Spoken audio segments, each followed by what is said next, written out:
Bom, boa noite.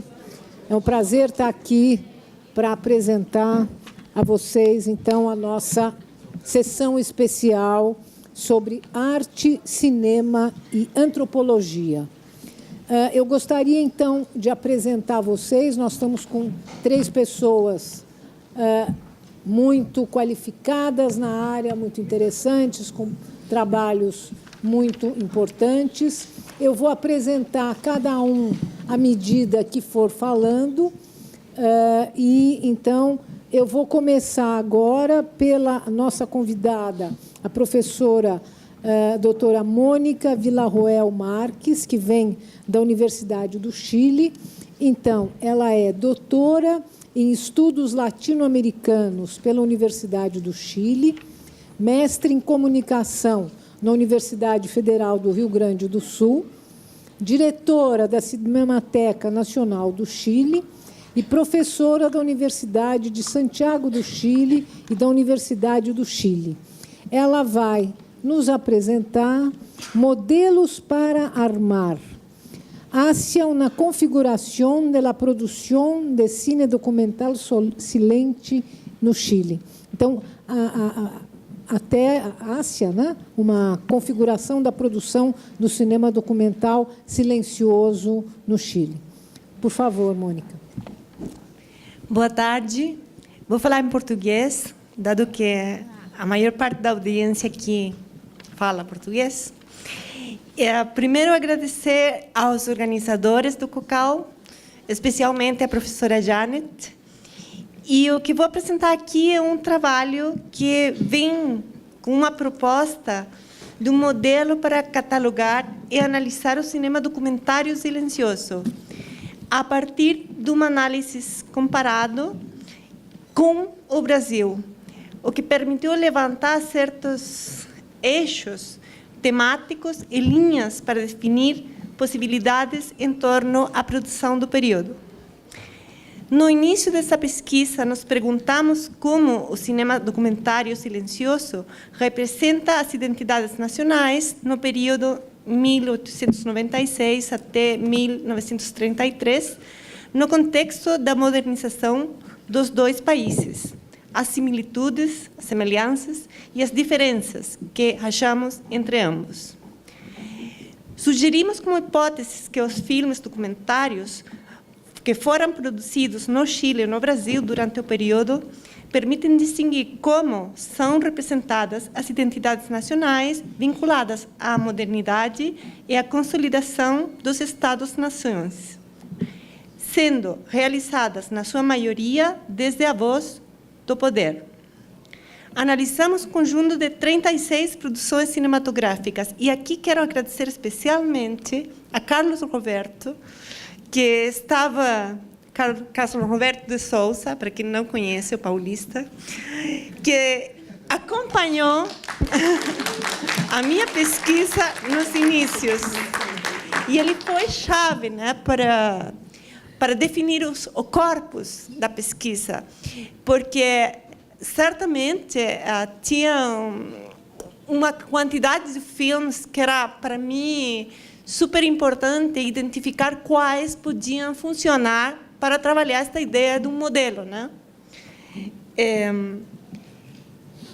Analisamos, então, um conjunto de 36 produções, fragmentos, curta-metragens, longa-metragens, para identificar nelas os elementos comuns associados às identidades nacionais. Delas, vários fragmentos permitem-nos apontar certos elementos conclusivos.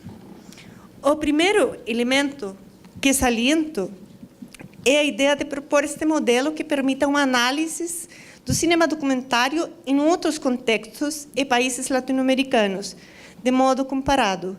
Este modelo considera o levantamento de novas categorias que identificaremos nas imagens a seguir.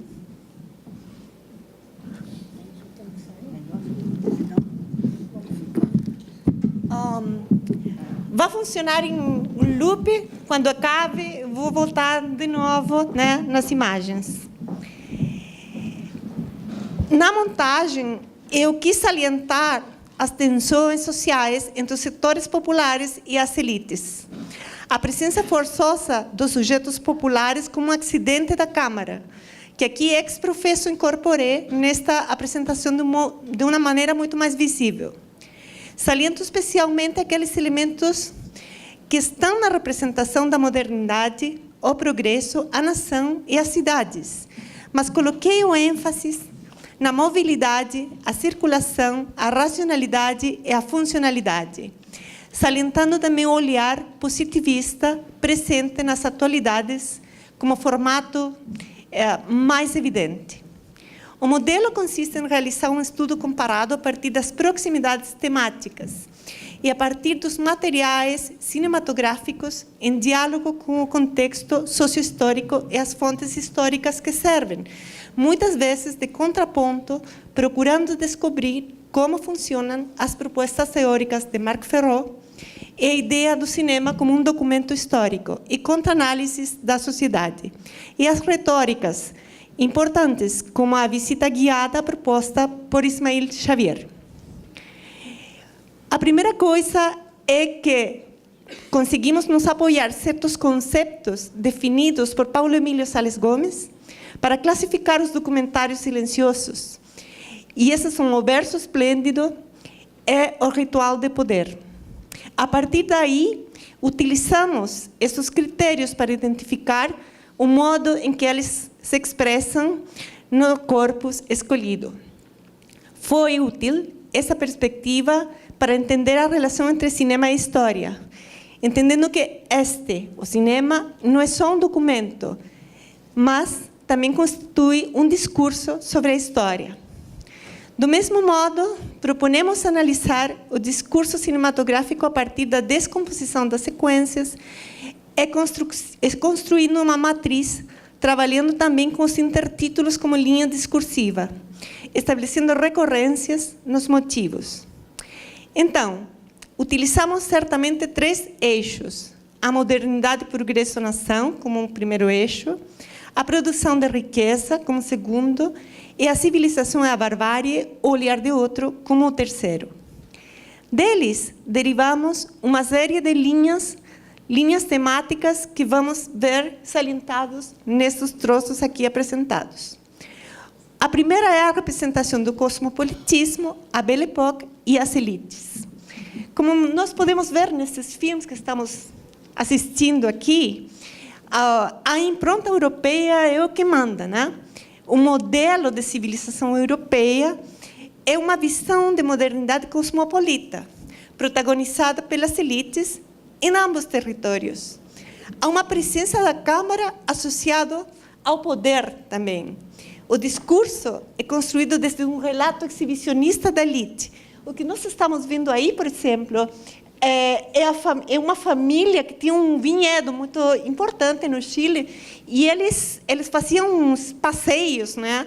Passeios onde se viam automóveis, os assuntos próprios da modernidade europeia, que era colocada como uma modernidade local, mas, a verdade, eles queriam se sentir naquele imaginário da modernidade europeia, né? Esse discurso construi esse relato exibicionista do mesmo modo que aparece na fotografia da época, né? E a construção dessas imagens está sendo aludida a uma estética associada principalmente à oligarquia. O segundo eixo é o ritual de poder, o que nós estamos vendo aqui, que a maioria das imagens podem ser classificadas dentro deste eixo, né? As imagens sobreviventes estão associadas em ambos territórios a esta ritualidade do poder, representada pela autoridade viva ou morta. Nesse caso, por exemplo, estamos vendo os funerais do barão do Rio Branco, né? Que era o chanceler, e aqui os funerais do presidente Montt, numa época mais ou menos semelhante, né? O interessante aqui é que aparece também uma multidão, mas anônima. O que importa aqui é a presença da autoridade morta, né? No mesmo caso aconteceu com o funeral de Montt, que faleceu na Alemanha, mas ele voltou de navio e o funeral compreende desde que o féretro desce do navio, viaja desde Valparaíso até Santiago, as honras fúnebres, etc., etc., não? A ritualidade associada nessa morte está claramente identificando a presença do governante e das personagens vinculadas às elites. Se, de um lado, essa modernidade cosmopolita se identifica nos registros cinematográficos dos eventos sociais, onde a morte também é protagonista, né? Também vemos as comemorações pátrias, eventos cívicos, desfiles, e, de um outro lado, encontramos um nacionalismo associado também a uma imagem da nação que está salientando a imagem do poderio. Então, também encontramos muitas imagens do poderio naval e do poderio militar, por exemplo.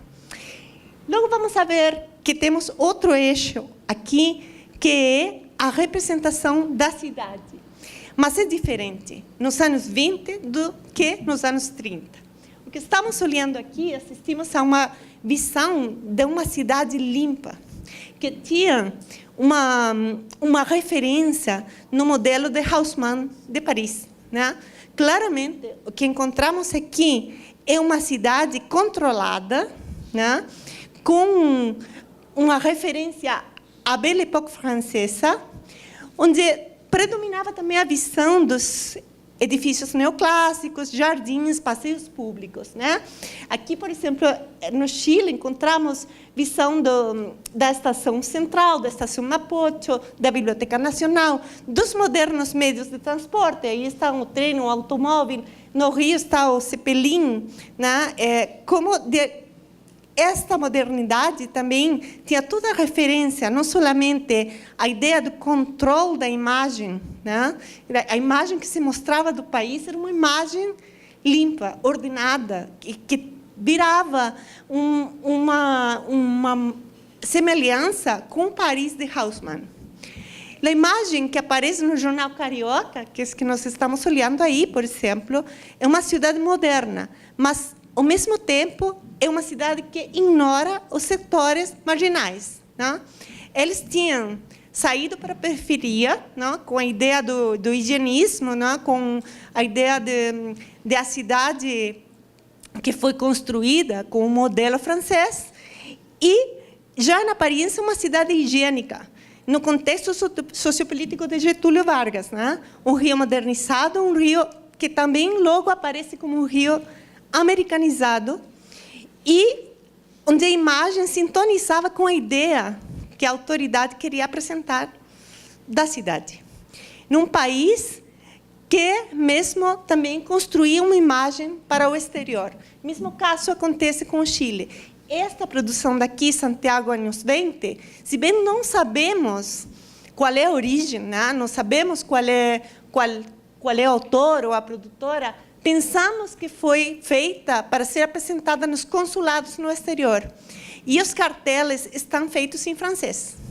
Já é uma indicação, não, dessa imagem parecida a essa modernidade europeia que o Chile também queria apresentar no exterior.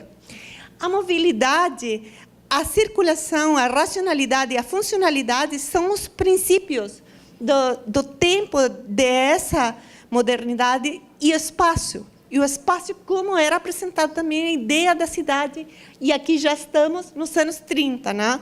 E muda essa imagem europeia por uma cidade muito mais verticalizada, né? Aqui está sendo construído, em São Paulo, a Sinfonia da Metrópole, e em Santiago, 1933, vemos semelhanças e que nos remitem a Ruttmann, né? A Berlim, Sinfonia da Metrópole. Claramente, aí, a ideia, e por isso que é importante salientar que aparece um operário, mas em função da construção da cidade moderna. Não aparece como protagônico, sino que simplesmente em função da construção da cidade moderna. O documentário, então, elabora um discurso sem contradições, né? Inclusive, aqui também tem algumas coisas parecidas, ou tem guinhos, nós dizemos a Vertov também, né? Com o homem com a câmera. E curiosamente, aqui sim temos identificados os realizadores. Aqui foi Rojas Castro e Rex Lustig e Remeni, e eles, os dois, passaram por Alemanha, né? Eles estiveram na Alemanha na época do Berlim Sinfonia da Metrópole. A ideia aqui é que os setores populares aparecem só como um acidente da Câmara, como vimos aí no plano final, né? Outra linha de trabalho é a questão social e sujeitos populares. A cultura popular sempre está em conflito com o Estado, né? E se bem o Estado é a principal voz do poder e do discurso cinematográfico, mesmo que seja indiretamente, aqui vemos uma grande diferença. No caso chileno, aparece como protagônico o movimento social. O funeral de Luiz Emílio Recabarren é uma produção única. Eu não tinha encontrado nada na América Latina semelhante a este. Ele foi o principal líder operário e ele se suicidou. E o que nós estamos vendo aí é um multitudinário funeral, onde aparecem todos os oradores identificados, né? Os sapateiros, os líderes socialistas. Ele fundou o Partido Comunista do Chile. Então, a verdade, essa visibilização do movimento operário é um caso extraordinário na América Latina. Então, a verdade é que aqui não é uma constante, pelo contrário, é uma exceção. Na maioria das vezes, os elementos populares eram vistos de maneira acidental na Câmara ou como um elemento pintoresco, como vemos aqui na viagem do Cornélio Pires, né? Que a Sheila estudou bastante, né? E, a verdade, os tipos sociais que aparecem aí são tipos populares, mas são vistos como pintorescos, né? Não como protagonistas da cena social. O funeral de Luiz Emílio Recabarren realmente configura uma visão dos operários em primeiro plano, e a multidão já não é anônima. Inclusive, aparece aqui a sua mulher, que não foi precisamente sua viúva. A Teresa Flores era sua companheira, aparece identificada no filme, no primeiro plano, e no jornal, um jornal de direita, eu encontrei uma crônica onde falavam da esposa como a viúva, né? E o filme apresenta a companheira dele, que era outra, né? Ou seja, o filme aparece como um contra-análise da sociedade, né? Que vai quebrar, né, a visão que a própria imprensa oficial tinha do líder popular. Um segundo eixo que vamos achar é a produção de riqueza, né? Ainda não chegamos nessas imagens, mas é interessante saber que podemos classificar os filmes, documentários silenciosos, nessa categoria de produção de riqueza. E aqui eu peguei 2 filmes, que é O Mineral El Teniente, de 1919, de Salvador Giambastiani, e No País das Amazonas. O que estamos vendo aqui é uma outra linha que podemos encontrar no eixo modernidade e progressão, que é a educação, ciência e saúde. Em função do tempo, eu não vou falar disso, mas é uma outra categoria que nós podemos utilizar para catalogar muitos dos filmes do período, né? E que está vinculado também com a versão do Estado, né? O Estado moderno utilizava a educação, a ciência e a saúde como uma maneira, né, de construir uma imagem da nação a partir do cinema. Mas vou avançar um pouco e entrar na produção da riqueza. E no Chile escolhemos o cobre e no Brasil a bolacha. Aí aparece, nesse eixo da produção de riqueza, uma visão idealizada do operário, né? Os filmes que são feitos a partir da encomenda, muitas vezes foram encomendados, né, por as classes adineradas para mostrar, como foi o caso de Silvino Santos, que foi também contratado, né, para a exposição do 22, né? Aí estamos vendo o Mineral El Teniente, de Gian Bastiani, que era um dos pioneiros, italiano, certamente, né? Que ele fez uma filmagem da principal mina de cobre, né? Onde mostrava os ingleses, que eram quem detentavam o poder aí nas minas, mas ele também construiu uma imagem onde aparece um trabalhador idealizado em contraponto com a explotação laboral. Aparecem meninos, não? Crianças, carregando lenha, por exemplo, nas costas, trabalhando na mina. E isso aparece também acidentalmente dentro da imagem, né? Ou seja, a imagem desejada acidentalmente introduz elementos que quebram este discurso, né? Mais ou menos aparece uma ideia também idealizada do trabalhador no filme de Silvino Santos, e podemos ver, por exemplo, tem umas imagens, não sei se estão aqui, não chegam a aparecer, onde as mulheres são atendidas e um homem serve café para elas. Né? No meio do processo de exploração laboral, elas são atendidas com café. E os homens tomam banho depois do trabalho, ou seja, uma imagem idealizada do trabalhador que não respondia à realidade da época. Bom, o terceiro eixo que é considerado aqui a civilização é a barbárie, o olhar do outro. E aqui vou mencionar somente, porque vocês já conhecem o filme de Tomás Reis, O Redor do Brasil, e a Tierra del Fuego, ou Tierras Magalhãnicas, de Alberto de Agostini, um sacerdote que filmou a Patagônia, como vemos aqui, não?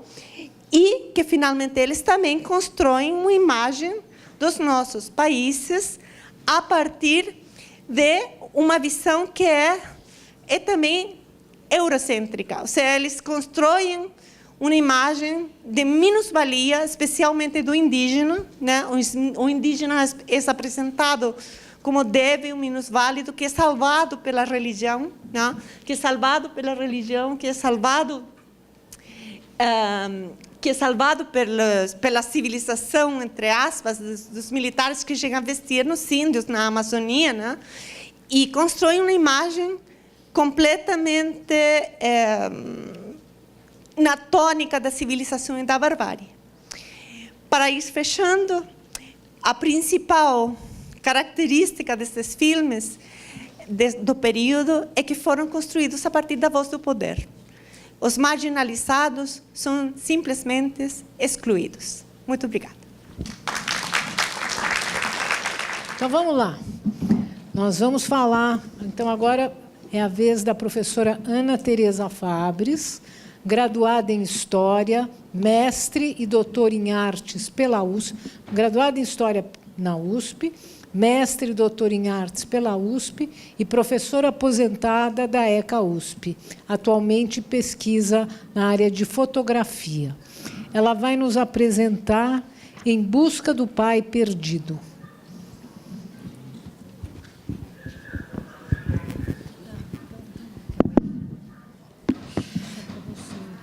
Tá. Bom, eu agradeço o convite feito pela Janete e já passo ao texto para não perdermos tempo. Em maio de 2013, jornais de Buenos Aires publicam um anúncio bastante singular em virtude da disparidade entre texto e imagem. Os dizeres: procuram-se homens entre 68 e 72 anos, de olhos claros, parecidos com o senhor da foto, etc., etc., vocês estão vendo aqui na imagem, eram acompanhados do retrato de uma pessoa que aparentava ter uns 40 anos. O significado do anúncio, que atrai um bom número de interessados, deve ser buscado na relação de sua autora, Mariela Sancari, com o suicídio do pai Moisés, ocorrido em 1990. Como a própria fotógrafa lembra, a disciplina da tanatologia considera que não ver o corpo morto de nossos seres queridos impede que aceitemos sua morte. Contemplar o corpo inerte da pessoa falecida nos ajuda a superar uma das etapas mais complexas do luto, a negação. Minha irmã gêmea e eu não pudemos ver o corpo de nosso pai.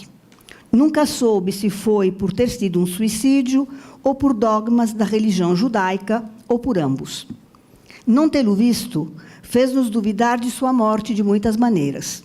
A sensação de que tudo foi um pesadelo e a fantasia que ambas temos de que vamos encontrá-lo caminhando na rua ou sentado num café nos acompanhou todos esses anos. Não ter visto o corpo do pai morto dificultou, sem dúvida, o trabalho de luto da fotógrafa e da irmã, se for lembrado que este se articula em 3 etapas. Primeira, incorporação. O sujeito procura colocar em seu corpo a figura que perdeu para tentar transformar-se no morto. Segunda, introjeção. O sujeito tenta reter algo do objeto, marcando-se com pequenos traços e imagens que pertenceram a ele. Terceira, identificação. O sujeito fica com um traço simbólico do objeto no seu eu, um gesto, uma forma de olhar, de sentir, de sorrir. Visto por esse prisma, o trabalho de luto se realiza no jogo de querer ser o objeto para ter algo dele como uma marca simbólica.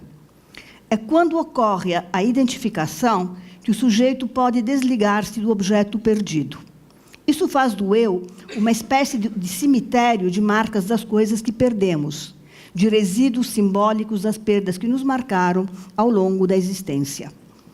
No caso das irmãs Sankari, não ocorreu o fenômeno que Freud denominou prova da realidade, isto é, a tomada de consciência de que o objeto amado já não existe mais, sendo necessário retirar toda a libido de suas ligações com ele.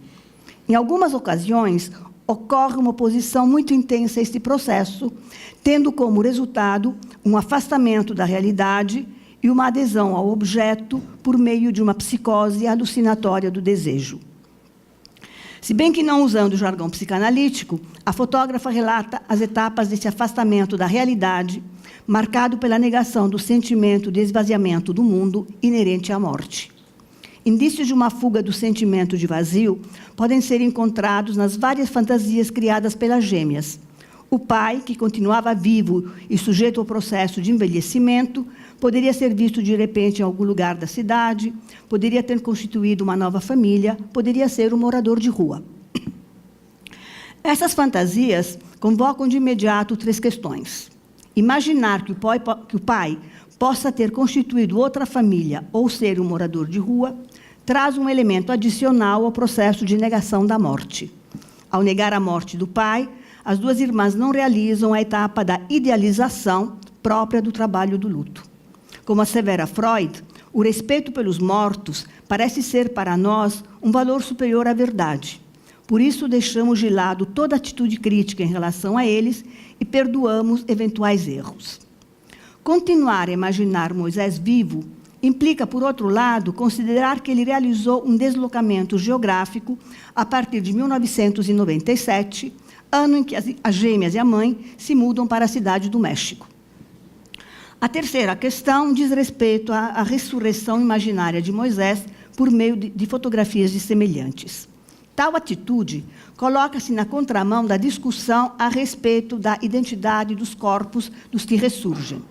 O fato de viver em 2 países de forte tradição católica pode ter confrontado Sankari, apesar de sua ascendência judaica, com a ideia do corpo glorioso, ou seja, do corpo que, ao ressuscitar, regressa ao momento da perfeição, que coincide com a idade de Cristo ao voltar do reino dos mortos e logo com a juventude. Ao buscar nos retratos de desconhecidos o hipotético presente de seu pai, Sankari tenta alcançar um futuro impossível, paliado ou metamorfoseado por um presente artificial, baseado numa reconstrução imaginária e metonímica de uma realidade convocada como presunção figurada. O projeto íntimo que norteia Moisés, 2014, parte do pressuposto de que é possível visualizar o que não se viu, tendo como resultado imagens fictícias transformadas num espelho imaginário. Este espelho reproduz uma imagem inexistente no presente, cuja natureza não deixa de ser surpreendente, pois, de acordo com Marta Pignol, é muito mais frequente revisitar uma infância idealizada do que vagar na recriação fictícia da velhice de um ausente. Para realizar o possível retrato de Moisés aos 70 anos, a fotógrafa, que conta com a colaboração do companheiro, instala um ateliê na praça em que brincava quando criança. Como mostra o pequeno vídeo Caçada, 2013, a busca de modelos não se resume à entrevista dos que estavam respondendo ao anúncio. A própria fotógrafa sai no encalço de idosos que poderiam ter a mesma idade do pai e os registra com sua câmera. Nem sempre a relação com os candidatos a modelo é fácil.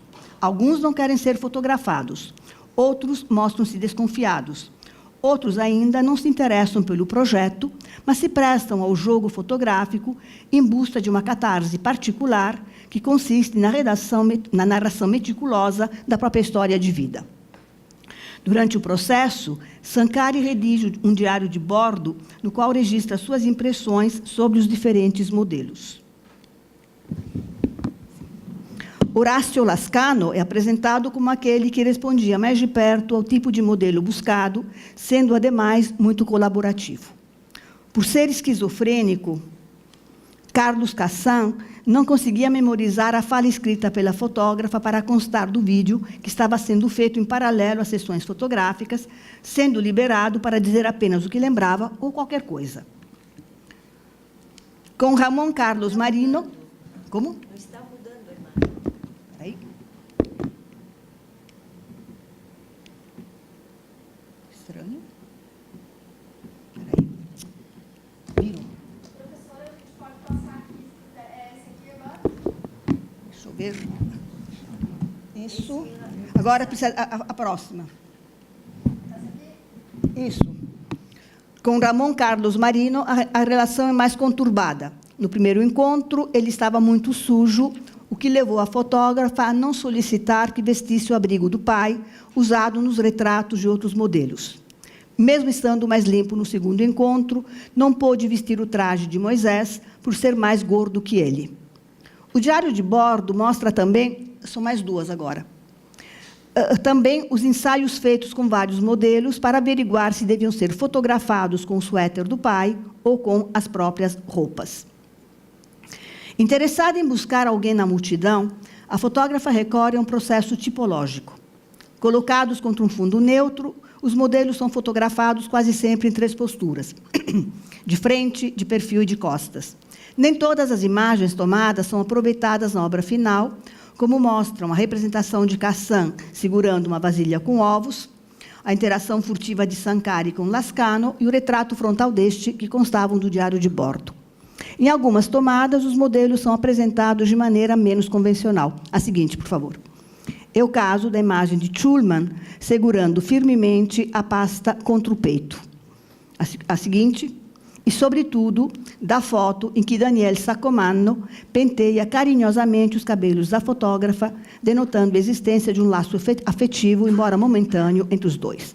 É provável que Saccomanno tenha sido um modelo com que ela se relacionou de maneira mais profunda, pois não deixa de ser significativa a sua presença no fundo de 2 imagens, então são mais 2 imagens, por favor, que o apresentam olhando ensimismado para a câmera, de costas para ele e encarando o observador. O resultado do projeto é apresentado principalmente sob a forma de dípticos e trípticos, dando a ver a existência de um desígnio preciso. Tá, deu.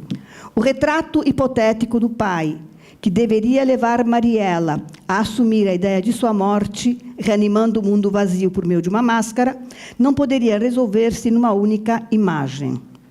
Atenta à concepção moderna do díptico e do tríptico, que aponta para a proximidade de imagens que se complementam, sugerindo tanto sequências quanto relações baseadas no significado, ela constrói ações temporais, quase cinemáticas, em sua busca de diferentes possibilidades para a representação de momentos do ser transitórios e fragmentários por sua própria natureza.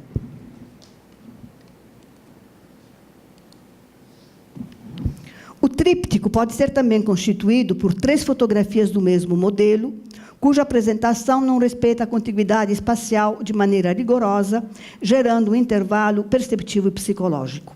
Nesse caso, o observador defronta-se com um vazio espacial, repleto, no entanto, de uma forte carga introspectiva. Por outro lado, o formato escolhido permite-lhe enfatizar o caráter retórico da pose e a encenação inerente a um projeto enraizado numa narrativa fictícia que problematiza a ideia da fotografia como prova de uma existência. Esse aspecto, porém, entra em colapso quando a fotógrafa opta por isolar uma imagem do contexto. Nesse caso, a fotografia perde seu significado mais complexo e se converte no simples registro de uma ação, já que o partido visual adotado é o documental. É significativo que a fotógrafa defina o projeto como uma espécie de performance, além de afirmar que o casting acabou sendo toda a série, pois isso permite uma leitura mais complexa de seu significado. Nesse sentido, não parece ser abusivo analisá-lo à luz de algumas considerações de Walter Benjamin sobre o drama trágico. Moisés partilha com esse gênero teatral algumas características fundamentais. É a descrição de um luto, ou antes, um espetáculo pelo qual é possível dar satisfação ao luto por meio de uma certa ostentação. Suas imagens, do mesmo modo que os quadros teatrais, são dispostas para serem vistas e ordenadas na sequência em que querem ser vistas. Se o agasalho patchwork do pai falecido for considerado um adereço teatral, será possível traçar outro paralelo entre a série fotográfica e o pensamento de Benjamin. Este, de fato, sublinha a presença determinante de um objeto, uma coisa aparentemente morta, que ganha poder sobre as vidas humanas. Inserido ativamente no espaço cênico, ele funciona como agulha de um sismógrafo que anuncia as vibrações passionais. Definido por Sankara uma espécie de sapatinho de Cinderela, o abrigo de Moisés, vestido por alguns modelos, estabelece um elo simbólico e visual entre eles e o pai perdido, reavivando a ideia de uma busca incessante na qual o objeto adquire um papel evocador primordial. O abrigo e alguns objetos do pai haviam estado no centro de uma série anterior, O Cavalo de Duas Cabeças, 2012, cujo ponto de partida havia sido igualmente sua morte. Composta de duas partes, a série apresenta, na primeira, os objetos a que faz referência a fotógrafa, entre os quais o isqueiro e a aliança do pai, e um retrato das gêmeas pequenas com ele. A segunda parte é concebida como uma performance, isto é, como uma encenação na qual se materializa uma ideia. Espécie de esculturas vivas, as irmãs transformam o próprio corpo num instrumento a serviço da evocação de Moisés, cuja perda as havia deixado como suspensas no tempo. Em muitas imagens, o casaco de Moisés atua como elemento de ressignificação de um fantasma psicológico, possibilitando um processo de transferência e transformação que põe em crise o trauma vivido pelas gêmeas. É significativo que o conjunto se encerre com uma foto da família reconstituída, entre aspas, um homem de costas vestindo o casaco e abraçando as garotas, e com a imagem de pêssegos maduros, símbolos da imortalidade e de um novo nascimento. A problemática da encenação caracteriza tanto o Cavalo de Duas Cabeças quanto Moisés, que podem ser analisados a partir do conceito de isso foi representado, desenvolvido por François Soulage. De acordo com o autor, o ato de fotografar implica a instituição de um teatro dirigido por uma pessoa que dá ordens, ordena, introduz ordem naquela realidade que quer captar na fotografia. O modelo, por seu lado, ao assumir uma pose, participa de uma representação, oferece à câmara um personagem, isto é, uma aparência, um jogo e uma imagem que dá de si mesmo aos outros e talvez a si mesmo. Uma observação de Soulage é particularmente interessante, pois ajuda a esclarecer a atitude de Sankara. A fotografia é feita por um ser humano, trabalhado e dominado inconscientemente por modelos a serem reproduzidos ou evitados por pulsões e desejos. Todo fotógrafo, pois, queira ou não queira, é um diretor, o Deus de um instante. Toda fotografia é teatralizante. Moisés cabe perfeitamente nessa teoria fotográfica se forem lembrados os termos usados por Sankara para definir a série, performance e casting. Isso demonstra que ela confere a si mesma o papel de diretora de uma encenação para a qual sua atuação é tão determinante quanto ao dos modelos. Deus de um instante, a fotógrafa assume uma atitude ambivalente perante o tempo. De um lado, o detém para tornar o presente para sempre o passado. De outro, acaba por instaurar nele a contradição, já que a realização da série leva-a finalmente a encarar a morte do pai e a tornar real o que até então lhe parecera irreal. A encenação concebida por Sankari tem como princípio diretor a ostentação repetível. Seu palco não é um lugar definido, é, ao contrário, um teatro ambulante, um espaço interior do sentimento, no qual se desenrola uma cerimônia lutuosa. Sem aspirar a uma totalidade fechada, Moisés desdobra-se em diferentes formatos. Depois de um primeiro momento de confusão e perplexidade, provocado pela sensação de ter fracassado na busca do pai, por meio dos retratos dos substitutos, a fotógrafa percebe a riqueza do material coletado, que organiza, a princípio, como vimos, sob a forma de dípticos e trípticos. A estes seguem-se o livro Moisés 2015, que lhe granjeou uma grande notoriedade por sua concepção inusitada, e a instalação Moisés Paisagem 2016. Constituído de 2 cadernos intercalados, de 32 páginas cada um, o livro tem como eixo os temas da identidade da memória e sua relação espacial e temporal. O cruzamento das páginas, a partir da esquerda e da direita, gera trípticos, ora cheios, ora caracterizados pela alternância de imagens e espaços em branco, que remetem inequivocamente à ausência de Moisés e à possibilidade de os retratos dos modelos evocarem sua presença. Sintomaticamente, o livro inicia-se com o retrato do pai utilizado no anúncio. Este, porém, é apresentado de maneira fragmentária e destituído dos olhos claros, que, como notou oportunamente Marta Pignol, são o único traço fisionômico partilhado por todos os modelos que participaram do projeto. Ao folhear o livro, o observador não se depara com identidades definidas, mas antes com uma identidade híbrida, formada pelos diversos rostos dos idosos que se cruzam e se sobrepõem. Se é possível reconhecer cada um deles, isso não significa, no entanto, que eles possam ser apreciados em sua singularidade, pois o procedimento tipológico gera um único grande retrato de um Moisés possível. Quase no final, surge uma apresentação singular, antecedida por um pedaço ampliado do anúncio. Fragmentos do rosto de um homem de cabelos grisalhos, aos quais se segue um tríptico do mesmo modelo, que dá a ver uma ação temporal. Vestindo uma camiseta branca, o homem aparece de olhos fechados e boca aberta, sorvendo o ar ao redor e girando o pescoço para pôr a nuca em evidência. O livro termina com as imagens multiplicadas do anúncio e, mais uma vez, com o título, evidenciando uma ideia circular baseada num processo descontínuo e fragmentário como a memória.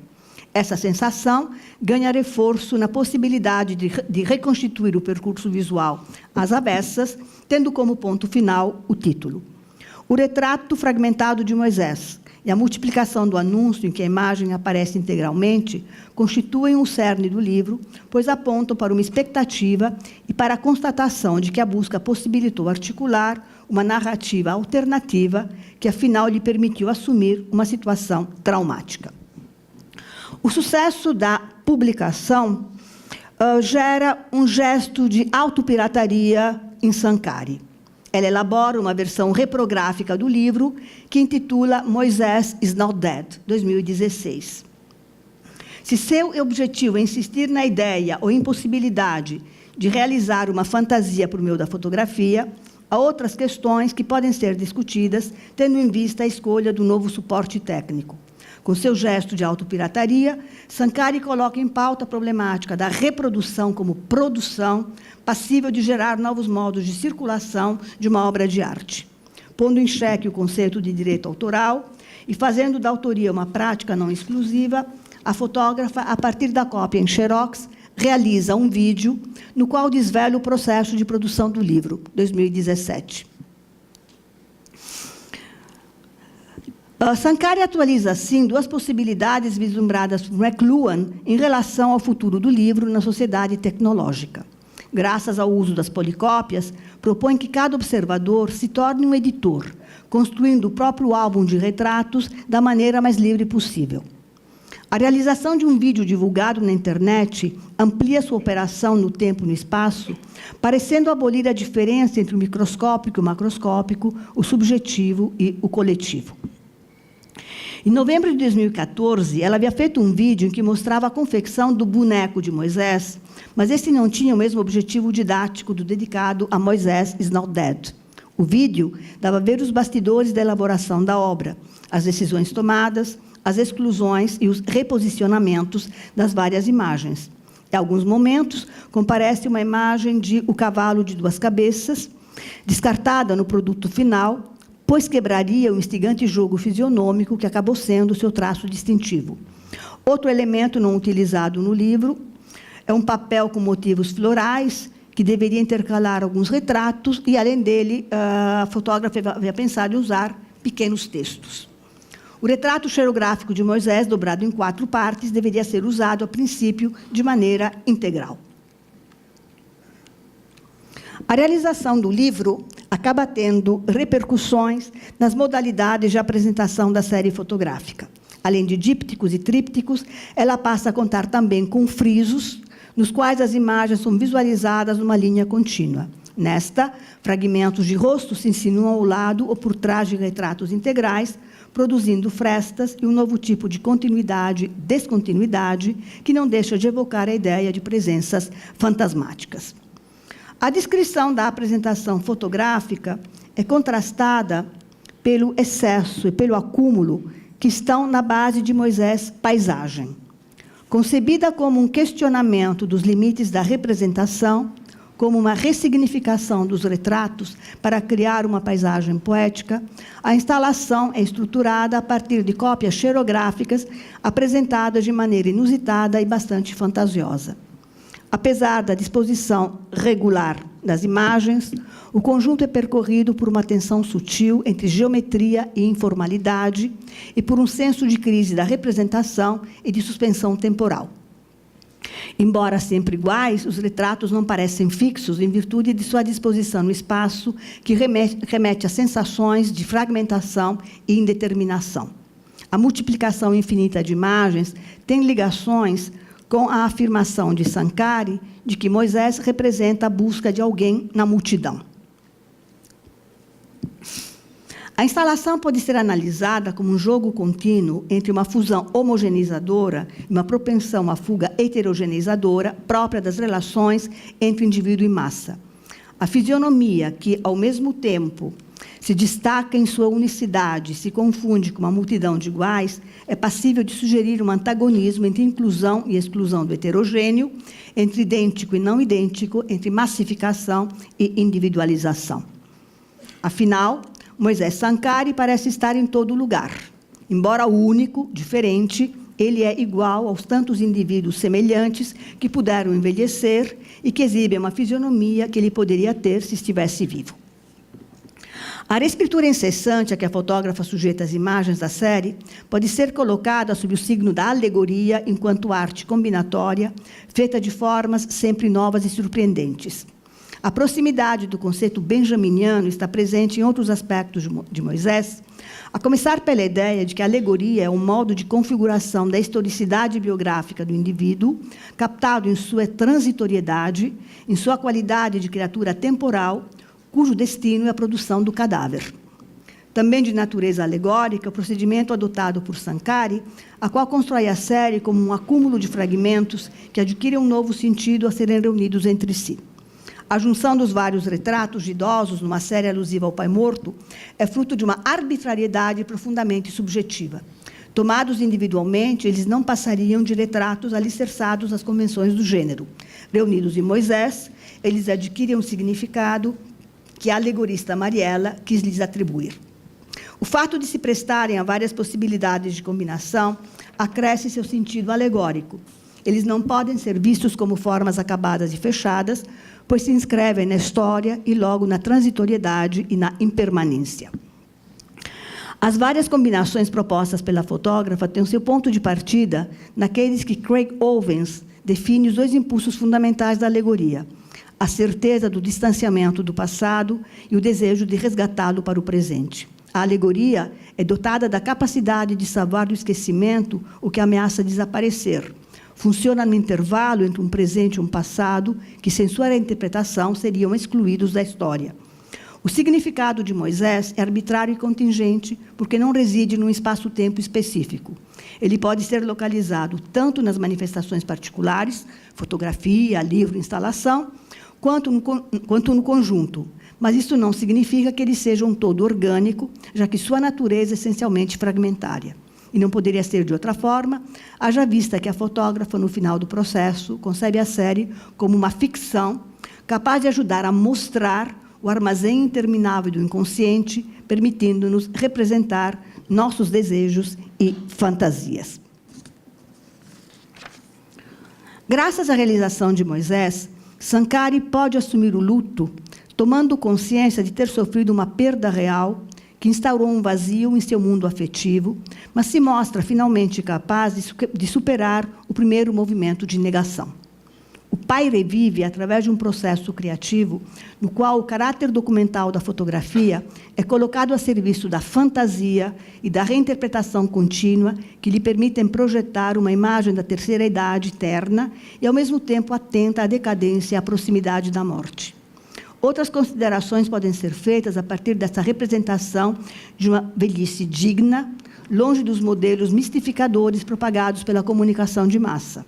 Se for lembrado que a figura do velho simboliza o tempo que tudo destrói, a leitura alegórica da série ganha uma nova dimensão, já que a alegoria, no pensamento benjaminiano, não só significa a morte, como se organiza através desta e de seu mecanismo de metamorfose do vivo e morto. A conclusão do trabalho de luta, e também a conclusão do trabalho mesmo, pode ser também detectada na afirmação de Sankara de que a realização dos retratos e os momentos de entendimento silencioso com alguns dos modelos a ajudaram a encarar a possibilidade de ser mãe. O desejo de maternidade parece responder à assertiva de Freud de que a realidade traz à tona o seu veredito de que o objeto não existe mais, e o ego, por assim dizer, indagado se quer compartilhar esse destino, deixa-se determinar pela soma de satisfações narcísicas dadas pelo fato de estar vivo e desfaz sua ligação com o objeto aniquilado. Afirmar o desejo de ser mãe pode significar a continuidade não só biológica, mas também simbólica de Moisés. Pode remeter também à tomada de consciência de que a morte não é necessariamente um fim, mas, antes de tudo, um processo cíclico, em cujo cerne está engastada a possibilidade de um recomeço contínuo. É possivelmente este o significado da cópia xerográfica do livro. Moisés is now dead, porque seu legado pode prosseguir em outras vidas. Moisés is now dead, porque faz parte das lembranças de Mariela, depois da despedida simbólica representada pelo projeto. Muito obrigada. Obrigada, Ana Tereza. Muito bonito. Então, vamos passar agora. Você vai falar daí, Edgar? Ah, tá bom. Então, bom, eu vou apresentando o Edgar, então, o professor doutor Edgar Teodoro da Cunha, que é professor de antropologia política, ele é professor do Departamento de Antropologia Política e Filosofia da Unesp, campus Araraquara, onde ele é docente também do programa de pós-graduação em Ciências Sociais da Unesp. Ele é mestre e doutor em Antropologia na USP. Ele vai nos apresentar, então, Antropologia e Imagem. Boa noite. Gostaria inicialmente de agradecer a oportunidade de estar aqui nessa mesa. E, depois de um dia de trabalho, né, GT, mesa. Embora o título que sai no programa seja bem abrangente, eu vou falar sobre uma questão relacionada a um filme específico com o qual eu venho trabalhando dentro de um... Dá para ouvir? Não? Bem juntinho a boca. Eu vou falar de um filme que faz parte de um conjunto mais amplo com o qual eu venho trabalhando já há algum tempo, e sobre o qual eu gostaria de me estender um pouco mais hoje e exibir 2 trechos, mais ou menos na metade da fala. Eu vou fazer uma pausa para fazer a exibição desses 2 trechos.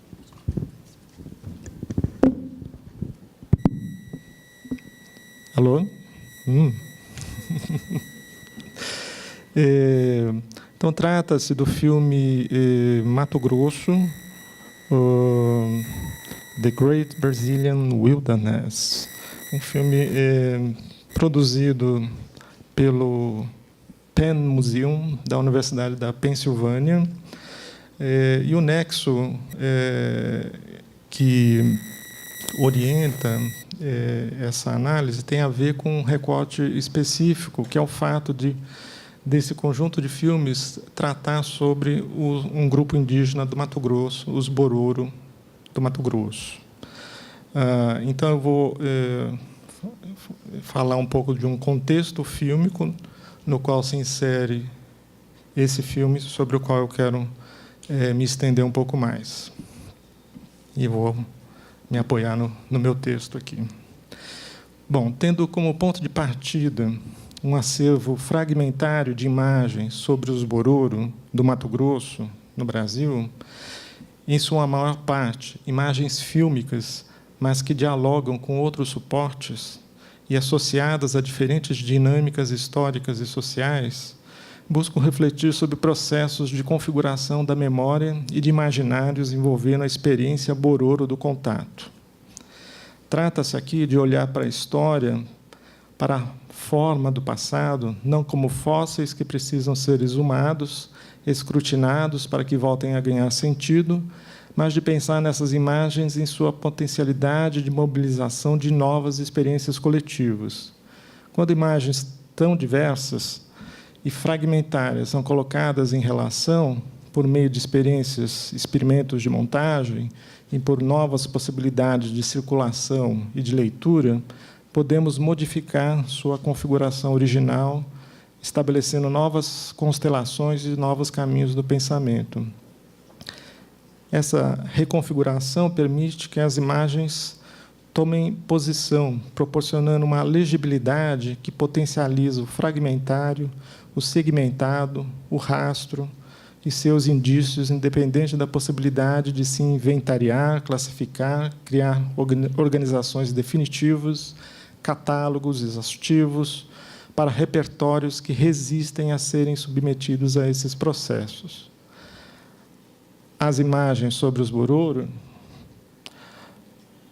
sobre os quais me proponho construir uma reflexão, têm exatamente essas características e são, ao mesmo tempo, em seu conjunto, imagens extremamente eloquentes sobre a história da relação dos Bororo com o mundo envolvente e, por outro lado, silenciam sobre o ponto de vista deste grupo que, mesmo nos dias de hoje, pouca visibilidade tem nos fluxos comunicativos e de sentido envolvendo as diferentes alteridades no cenário nacional. Em 1931, logo após a Grande Depressão, E.R. Johnson, filho do presidente da Victor Talking Machine, a grande firma de reprodução sonora e maior fabricante de vitrolas dos Estados Unidos, foi convencido a financiar uma expedição zoológica e etnográfica ao Mato Grosso. Um dos resultados dessa expedição é o filme Mato Grosso, do qual um dos 3 diretores será Floyd Crosby, que havia trabalhado com Murnau e Flaherty no filme Tabu, em 1931. O filme, de quase 50 minutos, dirigido por Crosby, Clark e Newell, é uma mistura de filme científico e de aventura, e é pioneiro como documentário na utilização de som sincronizado, tendo sido recentemente restaurado pelo Penn Museum da Universidade da Pensilvânia, nos Estados Unidos. E foi nosso parceiro na discussão sobre esse filme. Mato Grosso narra a longa expedição que tem seu auge na chegada a uma aldeia Bororo, onde os norte-americanos são recebidos pelos índios, que resolvem organizar uma caçada a uma onça, felino de enorme importância nos ritos funerários Bororo. Deste mesmo material foi editado um outro filme, chamado The Hoax, de apenas 9 minutos. Sobre os Bororo especificamente, alguns filmes já haviam sido realizados quando essa expedição norte-americana chega a eles nos anos 30. E vale a pena nos determos um pouco nesses filmes e nas imagens que circulavam na época para percebermos que há singularidades interessantes entre eles e o de 31. O primeiro desses filmes é o conhecido Rituais e Festas Bororo, do Luiz Thomas Reis, major cinegrafista responsável pela seção de cinematografia e fotografia criada por Rondon. Rondon tinha plena consciência do poder das imagens, e este filme de Reis foi exibido em inúmeras cidades, onde se poderia, por exemplo, arrecadar fundos para as atividades da Comissão Rondon e, ao mesmo tempo, legitimar as iniciativas da Comissão no Sertão, principalmente em Mato Grosso. O filme era também parte da estratégia de Rondon para demonstrar a importância da ocupação de nossas fronteiras. Theodore Roosevelt, ex-presidente dos Estados Unidos, participou entre dezembro de 1913 e 14 de uma dessas expedições acompanhando Rondon e Reis. Reis realizou também o filme Expedição Roosevelt ao Mato Grosso, que, pelo relatório de época escrito por ele, parece antecipar esse filme de 31, na medida em que menciona a caça à onça. Pois também este é um filme que relata a busca pelo exótico mesclada a um interesse científico. Em 1918, logo após o lançamento do filme de Reis sobre os Bororo, a National Geographic Society patrocinou a viagem de Reis aos Estados Unidos para exibição em um programa no Carnegie Hall, em Nova York, onde o filme Rituais e Festas Bororo foi exibido, entre outros materiais. Vale mencionar ainda que este filme, em especial, não faz nenhuma referência aos missionários salesianos que atuavam entre os Bororo desde o início do século XX. E nos rituais em que os Bororo aparecem, esses índios são mostrados como primitivos e selvagens, sem aparentemente nenhum sinal de contato com não-índios. A Câmara de Reis retrata os Bororo em uma perspectiva épica. Os Bororo, nesse filme, aparecem como índios sem contato, como naquele momento não corresponde à realidade, pois os primeiros contatos com a sociedade Bororo datam do final do século XIX. Os filmes do Major Reis são, em geral, compreendidos pelo esse enquadramento na Comissão Rondon. É inegável o caráter institucional que o conjunto de filmes e fotos produzidos pela comissão apresenta, mostrando e demonstrando como os seus trabalhos se desenvolviam no sentido de desbravar o interior do país e suas fronteiras ainda pouco conhecidas. Mas qual seria a especificidade desse filme de Reis, em especial, o Rituais e Festas Bororo? Embora ele seja baseado em tomadas externas e tenha focado principalmente as atividades rituais que se realizavam no pátio da aldeia, apresenta uma câmera próxima na medida em que seu equipamento permitia, além das tomadas gerais e planos sequências generosos abordando visualmente variados aspectos da vida Bororo. As sequências do filme são comentadas por meio de cartelas em que o tom é o do pitoresco, contrastando com o tom utilizado no relatório, que menciona a expedição em que o filme foi produzido, que é mais objetivo, descritivo e informativo. Reis não tem uma preocupação em apresentar a sequência real das atividades do funeral, por sua ênfase em uma economia narrativa que engaje os possíveis espectadores de seus filmes. Portanto, o material fílmico é reorganizado na montagem em função das necessidades narrativas definidas por Reis. No final do filme, por exemplo, há um enterramento primário que coroa a sequência do ritual, mas é montado como se finalizasse o funeral, em uma inversão, provavelmente a serviço de uma simplificação da narrativa, por um lado, e, por outro, em prol de uma maior dramaticidade. Se em seu conjunto de filmes da Comissão Rondon,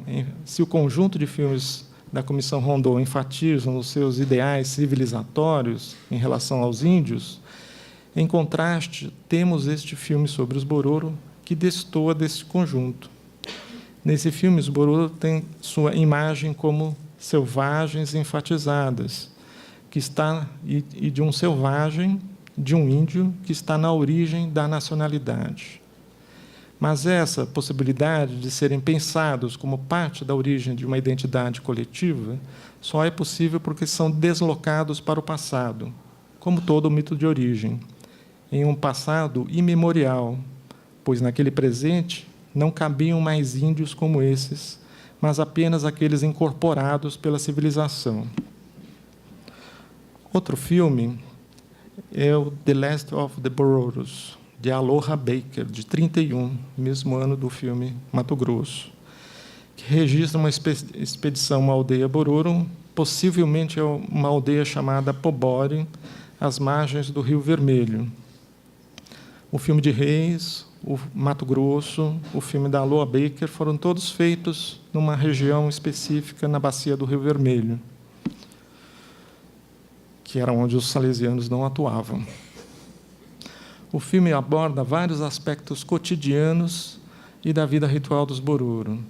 Ele foi realizado durante a busca para resgatar um explorador britânico, o coronel Fawcett, e seu filho, que desapareceram durante uma expedição na região nos afluentes do rio Xingu, em 25. Temos, inicialmente, imagens de Baker em encontro com Rondon, no Rio de Janeiro. Em seguida, sua viagem de trem de São Paulo a Corumbá. E, por fim, seu primeiro contato com os Bororo da aldeia Pobore e sua recepção por um grupo de homens Bororo em frente à Casa dos Homens. Baker aparece em várias sequências interagindo com os Bororo. Por exemplo, quando dança no pátio com os homens e mulheres e ainda quando aparece junto a uma criança que dança no pátio, ao lado de um casal no interior de uma casa. O olhar que se constrói nesse filme é o do encantamento com o exótico, em que a mulher branca é uma exploradora de novos mundos, usando seu hidroplano como ferramenta e meio. Tem uma sequência em que ela que finaliza o filme, que ela sai no seu hidroplano, voando para finalizar a sua aventura. Em 1935, temos ainda a Dina Lévi-Strauss, que acompanha seu marido, Claude Lévi-Strauss, em uma expedição por diferentes sociedades do Brasil Central. E nesse contexto, produzem o filme Cerimônias Fúnebres entre os Índios Bororo, que é de 1935, que marca um outro olhar sobre o mundo Bororo, possível neste momento. Aqui não temos a necessidade de uma narrativa que engaje o espectador, como em Reis. É um filme que hesita em suas tomadas, como se estivesse, muitas vezes, procurando, com a objetiva, em qual elemento se fixar naquele complexo universo visível. É uma câmera na mão que, quando usa uma lente de aproximação, produz imagens bastante instáveis. No entanto, ainda comparando com Reis, é uma câmera preocupada com a descrição, com o detalhe.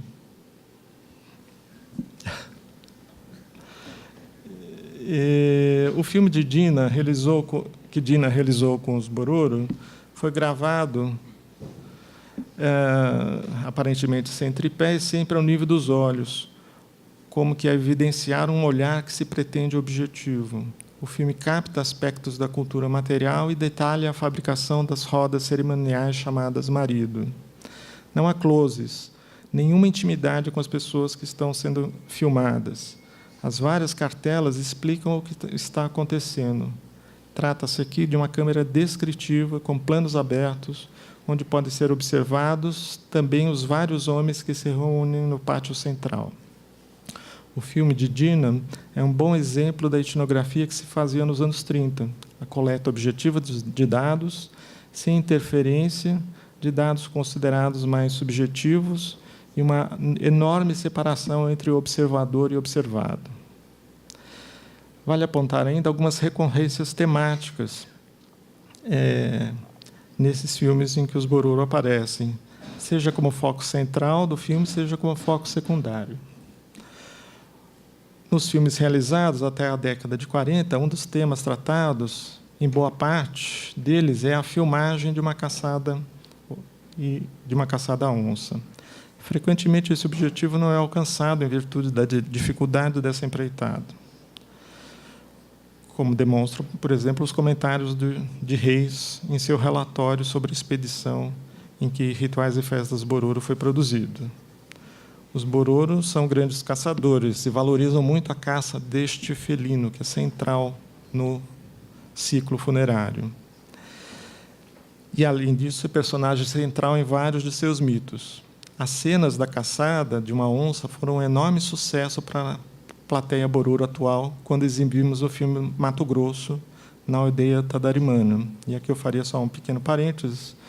Esse filme, como eu disse, ele tem uma banda sonora, e ele tinha uma singularidade, que era ter vários diálogos em Bororo. Então, isso ensejou uma parte do processo de trabalhar com esse filme, levá-lo na aldeia que eu trabalhei muitos anos, que fica perto de Rondonópolis, para fazer a tradução dessas várias falas Bororo que aparecem no filme. Outro tema recorrente associado à caçada é o próprio funeral, que é o principal rito de passagem desta sociedade. O funeral Bororo impressiona a todos os não-índios por ser um índice de alteridade dos mais eloquentes. Um terceiro elemento recorrente dos filmes sobre os Bororo é, de todos, o mais surpreendente. A sociedade Bororo vem sendo foco da literatura antropológica desde pelo menos, os trabalhos de Carl von den Steiner, de 1894.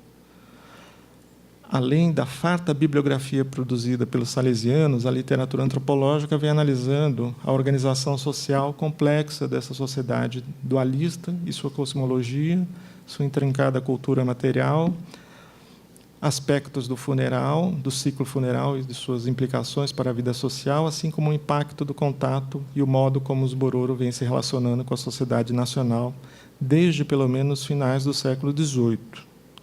A filmografia sobre os Bororo, curiosamente, tem eliminado o contato e suas consequências das imagens em que essa sociedade é retratada. Desde os primeiros filmes de Reis, a impressão deixada pela filmografia é a de que os Bororo praticamente não tiveram contato com a sociedade nacional. Índios vestidos pouco aparecem. Instrumentos de trabalho são suprimidos. E no filme de 31, O Mato Grosso, quando as cenas se dedicam a mostrar o cotidiano da vida na aldeia, a casa Bororo é simplesmente substituída pela imagem de uma enorme casa xinguana.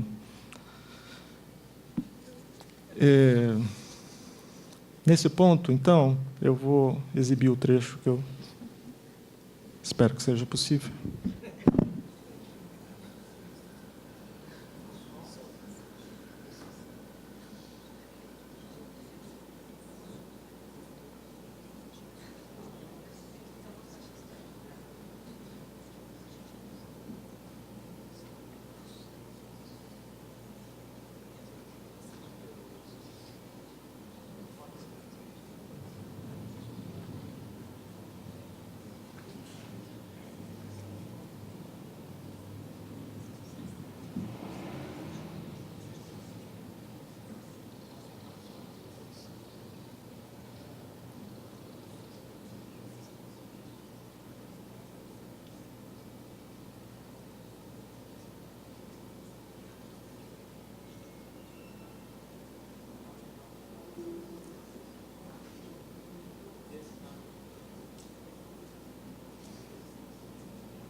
Vamos usar um pouquinho da imaginação. É um momento em que tem um personagem que conduz a narrativa, que é o Uncle Raoul, em que aí já está mais ou menos na metade do filme, para o terço final, em que eles chegam na aldeia Bororo. E aí são recebidos, né? Então, são recebidos pela aldeia toda, eles vão para a beira do rio, tem um aperto de mão, e é um momento que aparece a primeira fala em Bororo no filme, né? Etarogoduri. Sim, que faz uma recepção em grande estilo, na forma tradicional, fala as falas tradicionais de recepção de um estrangeiro que chega à aldeia. A gente vai tentar fazer uma gambiarra sonora. Uma gambiarra sonora? Como? Pode pôr. Always did the woods seem watchful, redolent of life and danger. Yet never once did a human being show himself.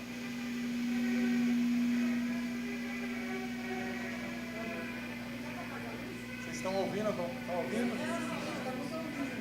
Peraí, desculpa. Peraí, deixa eu só... Apagar a luz, hein? Não.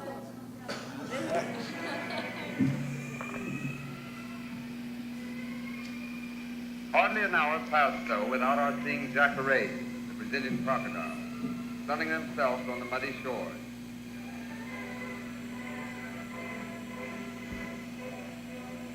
This party of forest Indians was the first group we were at last nearing the region of the unknown tribe. The cargo barge had to be dropped off some miles below the Indian village. The river had become too swift and narrow.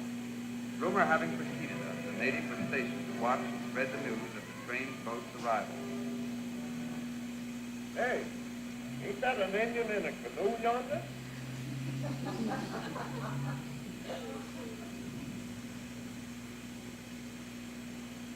We must be near camp.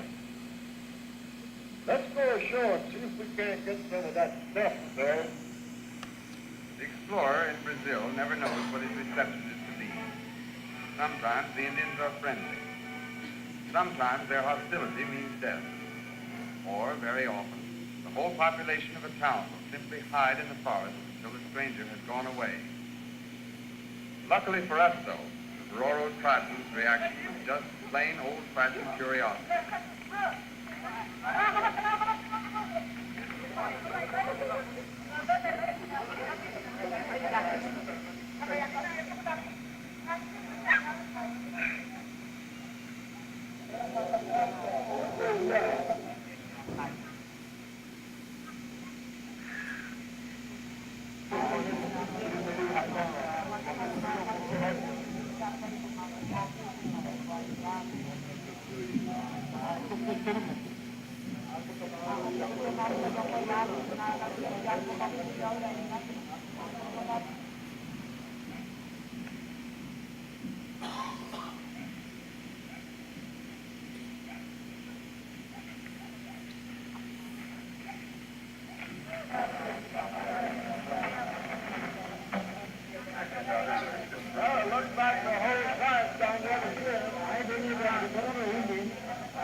The village was much larger than the airplane.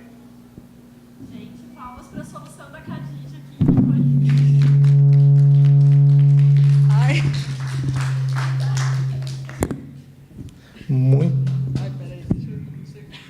Muito obrigado pelo esforço, acho que valeu a pena. Eu não conseguiria descrever com a riqueza de detalhes essa sequência, que é relativamente bem elaborada, pensando como montagem, como... Alô? Melhorou? Pensando como um procedimento de montagem, né, e de ficcionalização dentro de um filme que é um filme também científico, né? Então, essa é uma ambiguidade interessante deste filme. Deixa eu ver só o ponto que eu parei aqui.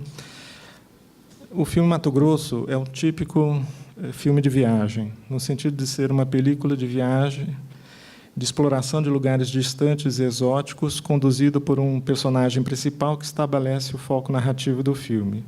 Neste caso trata-se ainda de um travelogue que apresenta a especificidade de ter sido financiado por um museu e pela Universidade da Pensilvânia, o que agregava ao projeto do filme uma perspectiva simultaneamente científica e de aventura.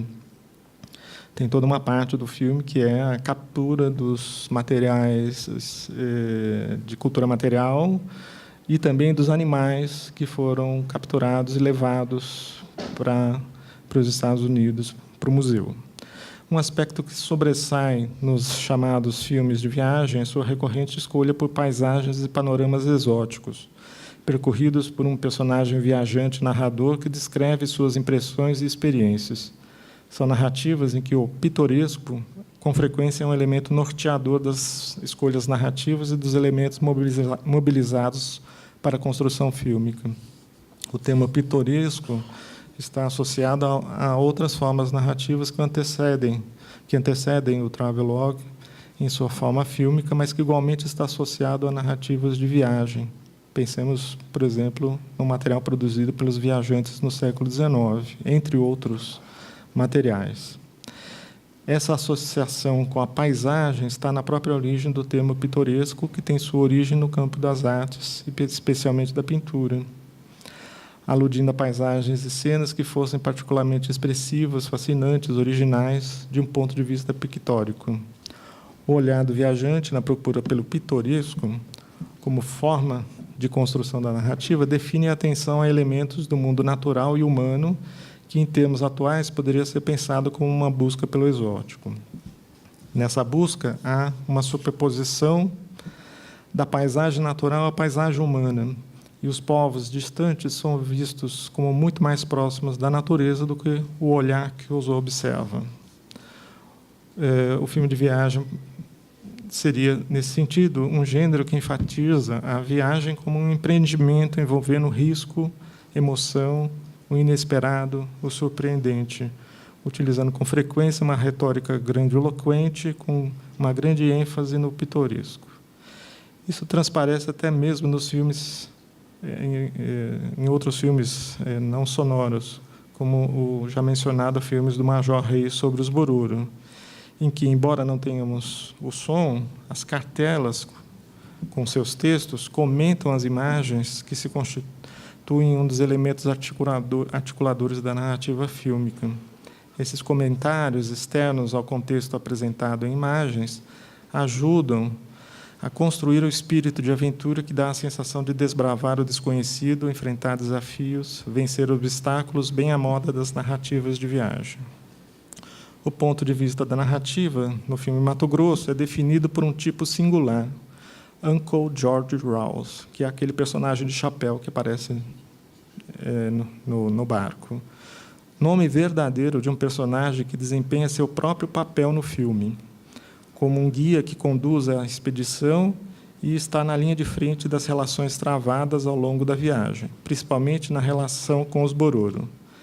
Não se trata de um homem branco qualquer, mas de um personagem que apresenta uma singularidade para o contexto norte-americano.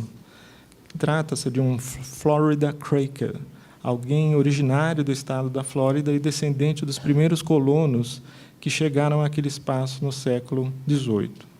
É um personagem com uma conotação mais rústica e, ao mesmo tempo, bonachão e bem-humorado.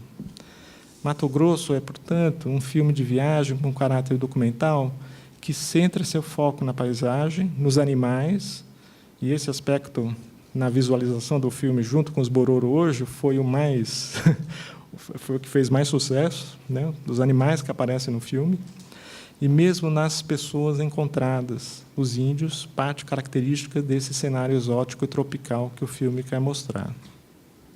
A presença de George Rouse é parte constitutiva dessa narrativa de um filme de viagem, com sucessões de cenas onde as ações são desencadeadas e conduzidas por esse elemento que estabelece um foco narrativo, um ponto de vista. A função narrativa desse personagem é mediar as possibilidades de imersão do público em seu engajamento no filme, mediar as possibilidades de projeção do espectador no filme. A singularidade, neste caso, reside no fato de termos um foco narrativo que catalisa a identificação do público baseado em um personagem rústico, não contaminado pela cidade e pelo progresso, num momento histórico marcado pela Grande Depressão. Outro aspecto importante do ponto de vista da construção narrativa é a elaboração da montagem do filme, que evidencia alguns elementos do projeto fílmico. Há uma aposta dos diretores em uma edição que determine um formato narrativo específico, implicando em escolhas que evidenciam a busca de uma linguagem naturalista, por um lado, em que os cortes não são percebidos e que podem ser, assim, resumidos. Um primeiro aspecto, o ator que interpreta o personagem, Uncle Rawls, conduz a narrativa e é o elo que permite estabelecer as continuidades entre as diferentes situações, contextos e acontecimentos, que são bem diversos, garantindo a fluidez e a atenção à história que está sendo contada e não às estratégias de construção e montagem. E também, nesse sentido, expedientes de montagem como a cena da pescaria de um grande peixe de rio com arco e flecha evidencia uma necessidade narrativa de encobrir o corte. Aí eu estou me referindo a um ponto bem específico. Eu vou te pedir para ir fechando. Ok, fechando.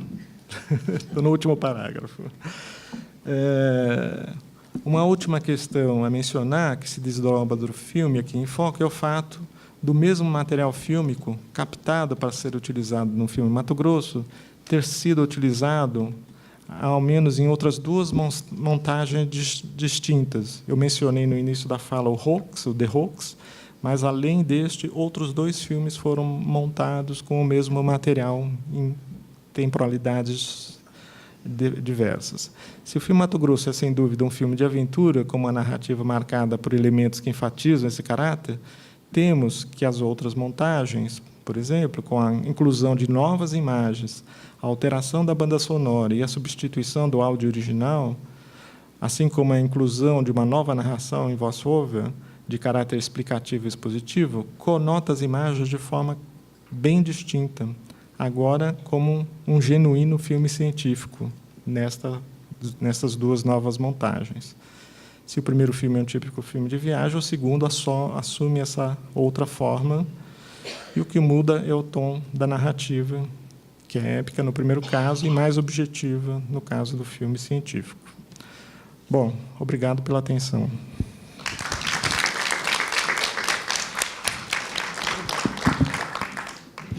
Obrigada, Edgar, muito obrigada. Bom, vamos esperar a Ana Tereza.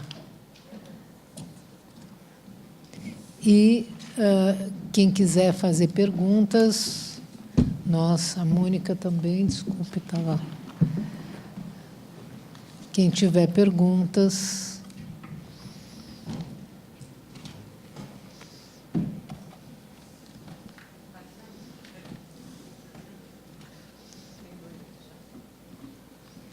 Tem. Tá, né?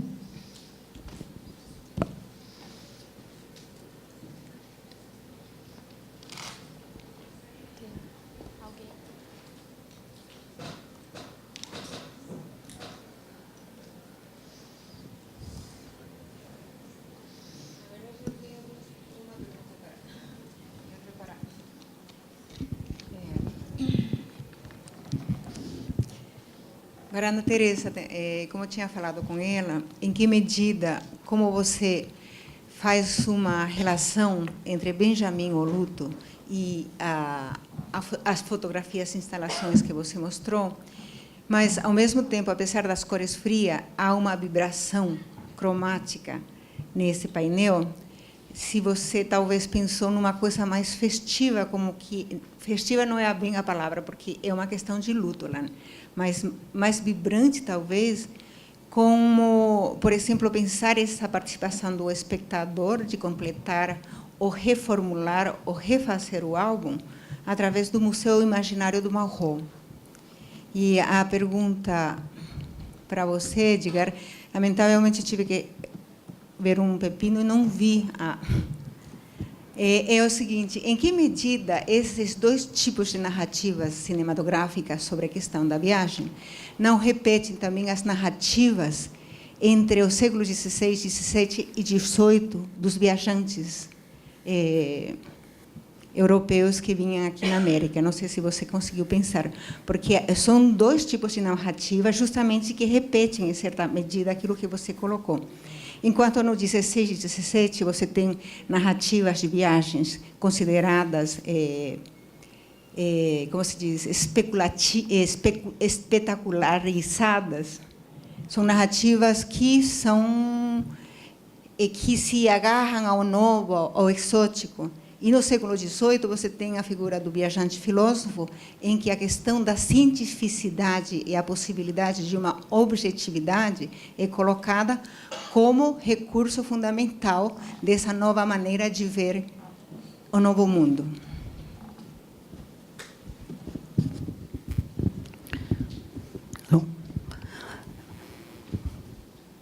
Bem, Janete, a primeira ideia de aproximar o trabalho de Mariela Sankari do drama trágico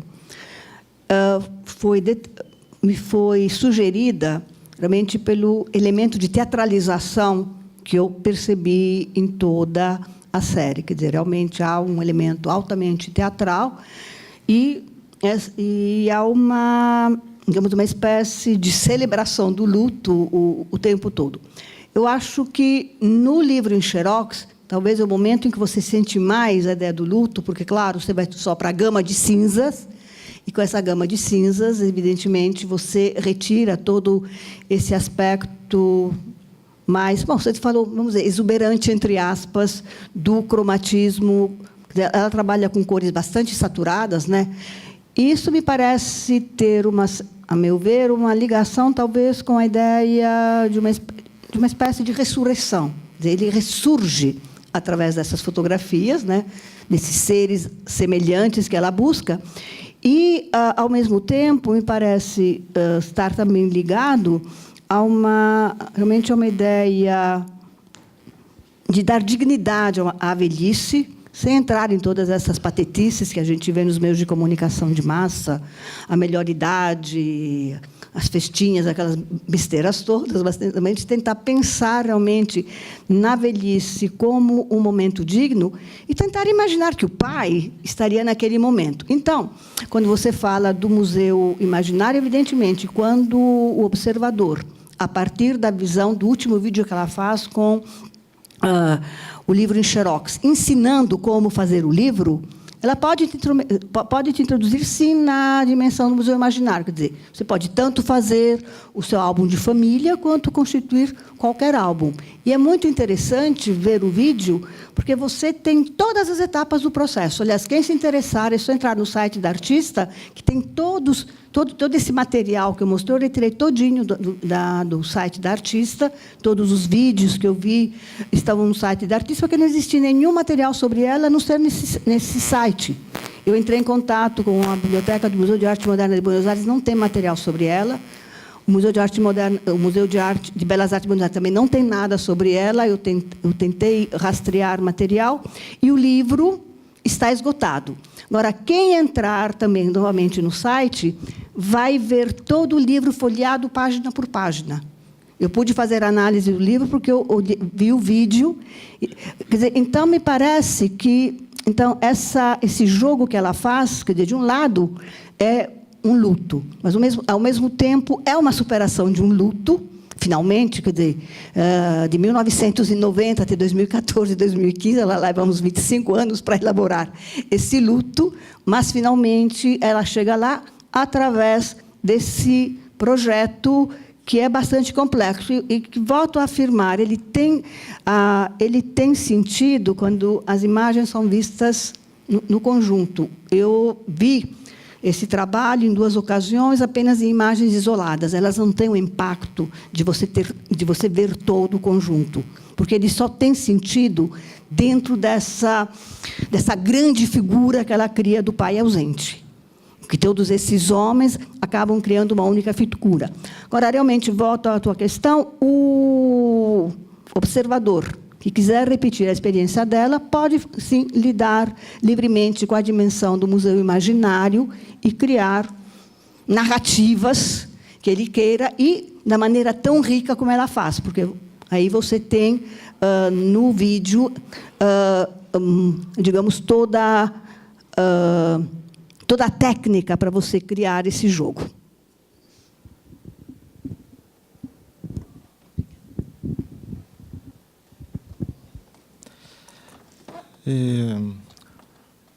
Aqui tentar pensar um pouco em voz alta a partir da sua questão.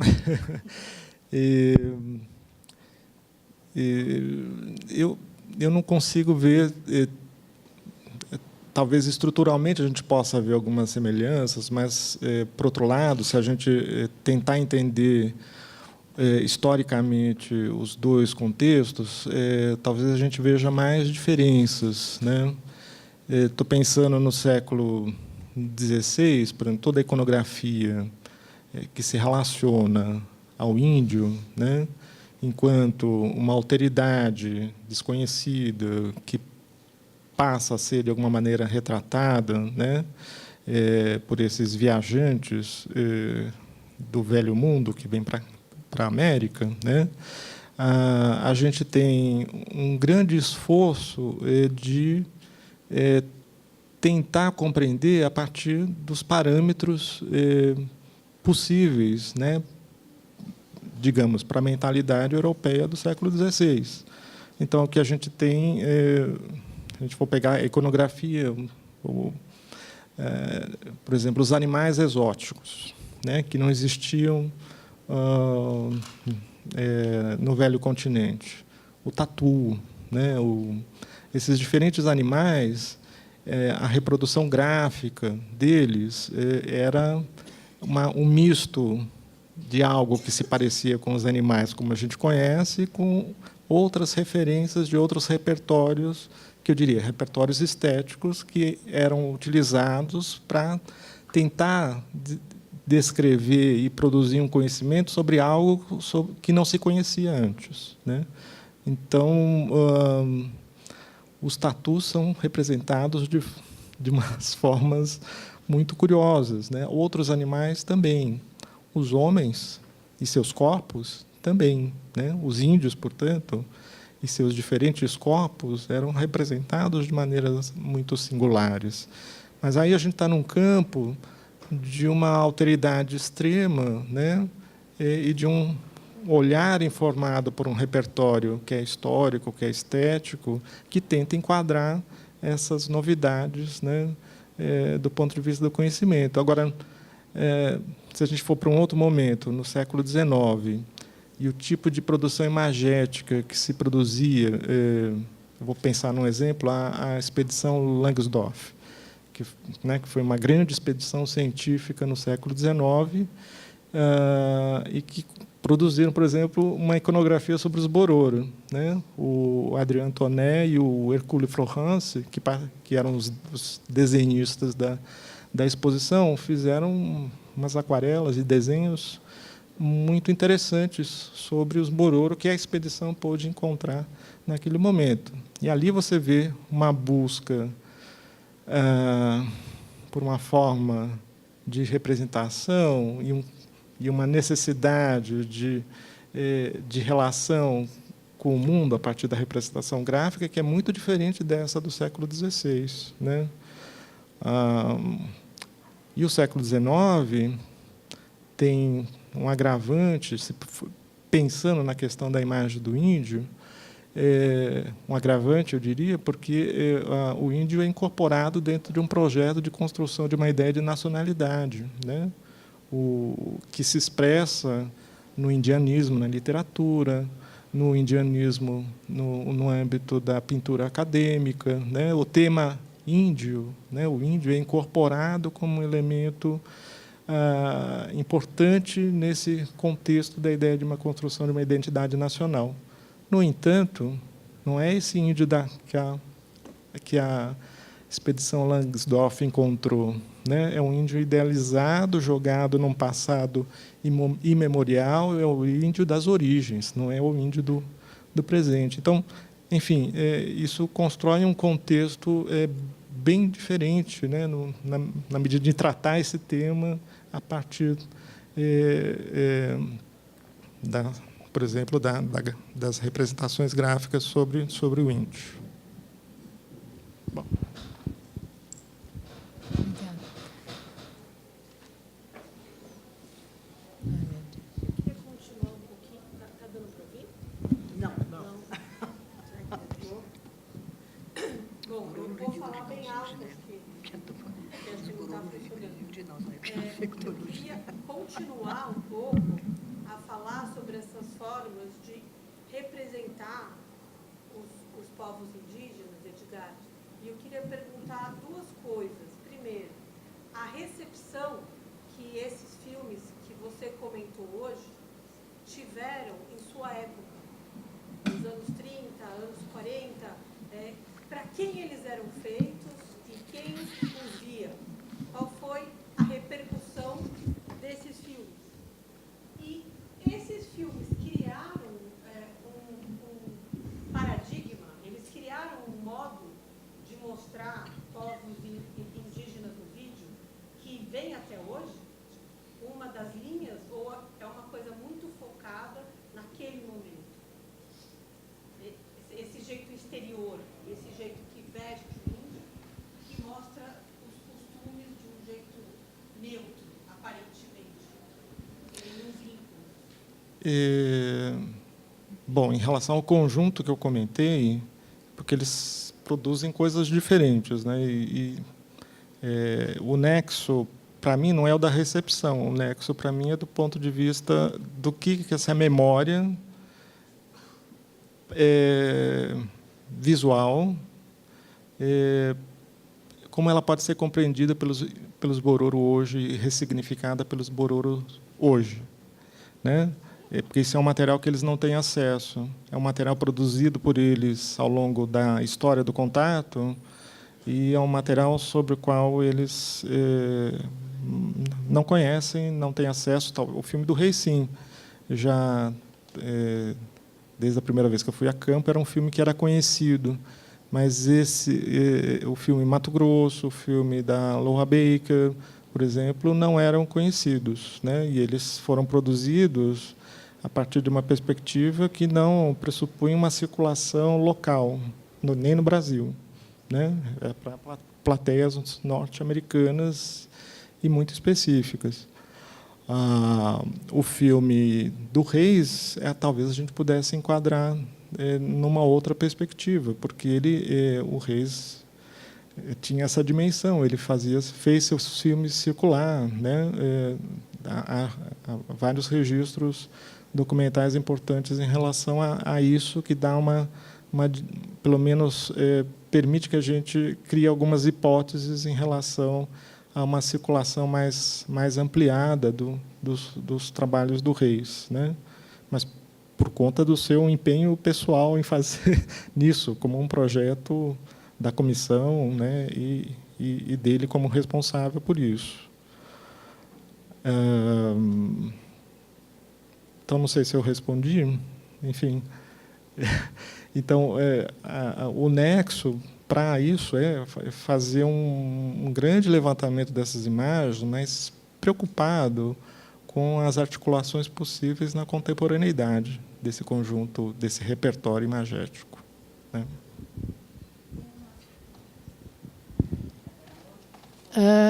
Tá, então tá bom, mas só lembrando que são 5:45. A última pergunta. Só para... Sim.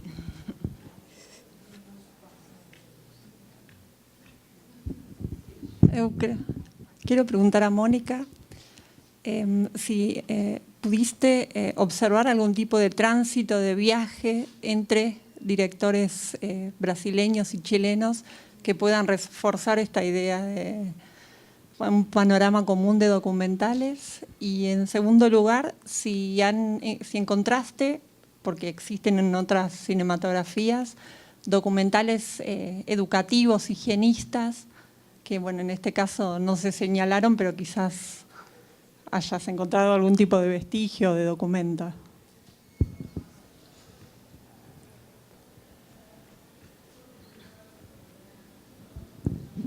Sí, el tránsito, la verdad, partió desde los camarógrafos Lumière, ¿no? No precisamente con Brasil, pero dentro de América Latina sí hay huellas, ¿no? Trazadas incluso hay uno que es Masonier, que fue uno de los primeros camarógrafos Lumière que estuvo en Chile, que después registra presencia en Lima y en Uruguay, en Montevideo. También sabemos que algunos aparatos vinieron desde Brasil hacia el Cono Sur, no necesariamente camarógrafos, pero sí hubo tránsito de aparatos, ¿no? Incluso se publicitaban como que tuvo un gran éxito en Buenos Aires, este nuevo biógrafo, ¿no? Los biógrafos que venían con las vistas ya listas. Sí hay registro de algunos que se presentaron exitosamente, ¿no? En Brasil, luego en Argentina, en Buenos Aires y después en Chile. Y respecto a los documentales higienistas, hay algunas cosas que siguen apareciendo constantemente, ¿no? En Chile hubo uno que fue especialmente producido para prevenir contra la viruela, ¿no? Y eso encontramos recién en formato actualidades, dentro de un noticiario, también algunos fragmentos que estaban en sintonía con estos proyectos higienistas. Existen en Brasil también. De hecho, en Brasil también hay una producción súper interesante del Instituto Butantan, ¿no? que producen suero tiene una palabra muy difícil, ¿no? El suero que se produce desde la serpiente, ¿no? Que lo prueban en los caballos, en fin, hay mucho material de elaboración de vacunas, ¿no? A partir del trabajo del Instituto Butantan. Sí. Benedito Duarte. Sí, sí.